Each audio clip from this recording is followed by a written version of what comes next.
Welcome to Magic Dr Bena. Now we have to speak about another case here, which is another case. First of all, we have to show this magic of these stones here that are shiny, and we are in the forest. We have to eat some chocolates here that are very good.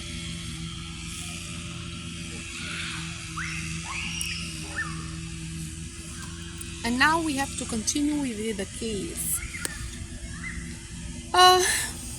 Comes to the office, to our office, 24 years old woman, that she has skin lesions on her trunk and on the proximal upper limb. And the patient noticed that after lesions that she has returning from the summer vacation at Florida Beach. And she has not, without a poor application of the sunscreen. She has medical history, is notable for some hypothyroidism, and for that she takes levothyroxine. She drinks alcohol on social occasions, but does not use tobacco or illicit drugs. She has some hypopigmented lesions, like here. As you see on her back, she has tinea versicolor. She has Malassezia globosa infection, or tinea versicolor, or pityriasis versicolor. She has this infection that is in exposure to hot or humid weather, and it has hypopigmented or hyperpigmented or mildly erythematous lesions in face in children, trunk, or upper extremities in adolescents and adults. And there can be or not pruritus. Diagnosis we do with hydroxide of potassium. Preparation shows like HIFA, yes cells in a spaghetti meatballs pattern, and we give them the topical ketoconazole, terbinafine, or selenium sulfide. Here are the spaghetti meatballs present at microscopy here. And what we do, that the tinea versicolor or pityriasis versicolor is a superficial fungal skin infection caused by Malassezia globosa or Malassezia furfur. There are hypopigmented areas, and we use selenium sulfide or ketoconazole for a treatment. Vitiligo is not that, because it is characterized by depigmentation or destruction of melanocyte due to autoimmune mechanism. Cutaneous candidiasis is present with erythematous vasculopapular rash in warm or most areas like the skin folds, and it is more associated with immunocompromised states like diabetes mellitus or uncontrolled diabetes or antibiotic uses. Irritant dermatitis, contact dermatitis, is by physical or chemical irritation, and it presents with erythema and fissuring of the hands. And tinea corporis is not because it has scaly borders with clear central clearing on or scaly patches over the trunk. So the dermatophyte infections like tinea pedis, athlete's foot, or tinea cruris, or tinea capitis, scalp ringworm. Tinea versicolor is the tinea infection that is not caused by dermatophytes, which require like keratin for growth. And the psoriasis is characterized by hyperproliferation of the abnormal differentiation, and causes erythematized plaques over the extensor surfaces. Guttat psoriasis is like with scattered scaly erythematous papules and small plaques following an acute streptococcal infections. Ultraviolet injury can lead to acute or chronic dermal injury. Subborn may show patchy involvement due to uneven application of sunscreen, but around hypopigmented macles would be unusual. We have to see which are these. We have vitiligo here. We have candidiasis here. This is tinea corporis. Pinna corporis, and this is guttate psoriasis, and that's it. We have another case after that we have to talk. This is so this case we did this case. The other cases is 65 years old woman comes to the office with this presentation, and she has 3 weeks rash and generalized pruritus. She has this rash. She has used creams but without relief. She has hypertension, hypercholesterolemia, and early Parkinson's disease. She has scattered and scratched plaques and small bulla, as we see in the image. And what she has, how can we treat her? What should we give to her to treat these bullas? She has like a bullous pemphigoid, and for my opinion, she has to use topical clobetasol. She has to use topical clobetasol because she has tense bulla and is an autoimmune disorder, and it is associated more with Parkinson's disease or multiple sclerosis. In this case, she has Parkinson's disease, and for this we have to give bullous pemphigoid. A prebullous prodrome is common and can be present with urticaria and eczematous lesions. Bullous pemphigoid is caused by immunoglobulin G antibodies against the hemidesmosomes and basement membrane zone. Antibody binding activates complement and inflammatory mediators. For this, it leads to blister formations. The diagnosis is made by skin biopsy, light microscopy. Immunofluorescent microscopy can show EGJ and C3 deposit at the basement membrane. First line treatment is a hypotensive topical glucocorticoid like clobetasol, which is effective in this case, and systemic glucocorticoids are not more effective and are associated with increased incidence of treatment-related complications, but this can be used by topical agents that are not practical. Bullous pemphigoid is an autoimmune disorder that is characterized by pruritus and tense bulla, as we see here. Another case, we have a 34-year-old woman that comes to the physician for evaluation of the skin lesions. She has noticed darkening and thickening of the skin over the hair, neck, and the groin areas. She feels itchy, and the pressure is normal. Skin examination is like this: darkening, and thickening of the skin joint. So what you see about this? Which is this disease that she has that is associated with what disease? With what disease? So what is the disease that this disease that she has is associated with another disease, and we wanted the other disease. The other disease is polycystic ovarian syndrome. She has like acanthosis nigrans that is associated with polycystic ovarian syndrome, and acanthosis nigrans has hyperkeratotic, hyperpigmented plaques with very classic velvety texture, and flexural areas, plaque particularly axilla, groin, and posterior neck are most of the common location affected. And depending on the etiology, acanthosis nigrans can be divided in benign and in malignant. Benign is in younger individuals associated with insulin resistance like diabetes, obesity, and polycystic ovarian syndrome. So malignant is associated with neoplasm and gastrointestinal and genitourinary tracts things. And for example, hyperpigmentation of the skin in adrenal insufficiency like Addison disease is generalized, no? But it can expose more to area like elbows, knees, and light. It is more prominent in face, dorsum of hands. Other features are vitiligo, dehydration, and hypotension in Addison. But this patient has a normal blood pressure. Diabetes mellitus and hyperpigmentation of the skin are features of hemochromatosis or bronze diabetes, but the characteristic skin findings are different from those of acanthosis. The coloration in hemochromatosis is typically brown of bronze and times slate gray.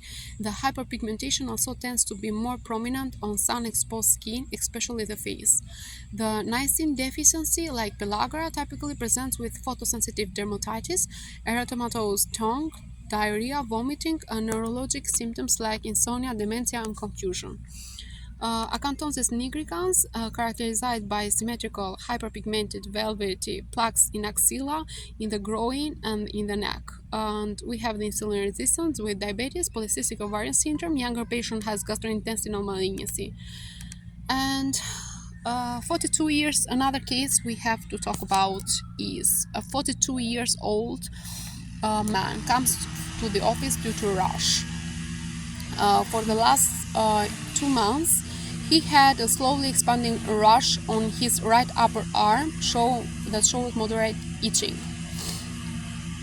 She has adopted 2 cats, and he thinks that maybe are the cats that has bite him. And what is the treatment? She has some this one like this. This is Tinea corporis. And which or ringworm, how do you treat this? We have to give terbinafine cream for the Tinea corporis, and the athletes who have skin to skin contact or humid environment contact with infected animals like rodents.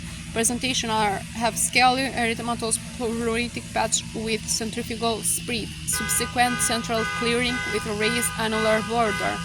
So we use the treatment like the first line or localized topical antifungals, clotrimazole, terbinafine, and second line excessive antifungals like terbinafine and griseofulvin. It has a pruritic rash with a raised border and Tinea corporis. The diagnosis is always with potassium hydroxide, and with topical antifungals, terbinafine, miconazole, we use it. Clindamycin, we don't use it because we use it for treatment of inflammatory or nodular acne vulgaris. Acne most affects the face and does not cause annular lesions. High potency topical corticosteroids, fluocinonide, are used for treatment of psoriasis, which causes scaly plaques but most commonly affects the extensor surfaces of the elbows and knees. Pruritus and central clearing are possible but are not characteristic. Another case is nystatin that is effective for infections by Candida. We use it for Candida. Azithromycin, we use it for Bartonella henselae cat scratch disease with erythematous papules of nodules at the site of inoculation, which is Bartonella. This is cat scratch. And we use the doxycycline against Lyme disease. It has annular rash with central clearing, but the lesion does not have a raised border and are frequently associated with systemic symptoms like fatigue and myalgias, which is we have to say the annular rash, or we give them this is the Lyme disease. And we give the doxycycline for that. The Tinea corporis is a superficial dermatophyte infection characterized by a slowly expanding pruritic rash with a raised border and central clearing. The fungi are transmitted to skin in contact with animals or via fomites. The diagnosis is generally apparent but confirmed with potassium hydroxide examination on skin scrapings, and first line treatment are topical antifungals, terbinafine and miconazole, and that's it for that. If we wanted to see another case, a 68-year-old man comes to the office due to a rash. He first noticed several months ago. The rash is not painful or itchy, but is slowly enlarging. The patient has tried several over-counter ointments, including the low-potassium corticosteroid, without significant relief. Medical history includes hypertension and hypothyroidism. Does not use tobacco, alcohol, or illicit drugs. Vital signs are in normal limits. There are no skin lesions or enlarged lymph nodes, which is the best next treatment for this patient here. As we see here, this has.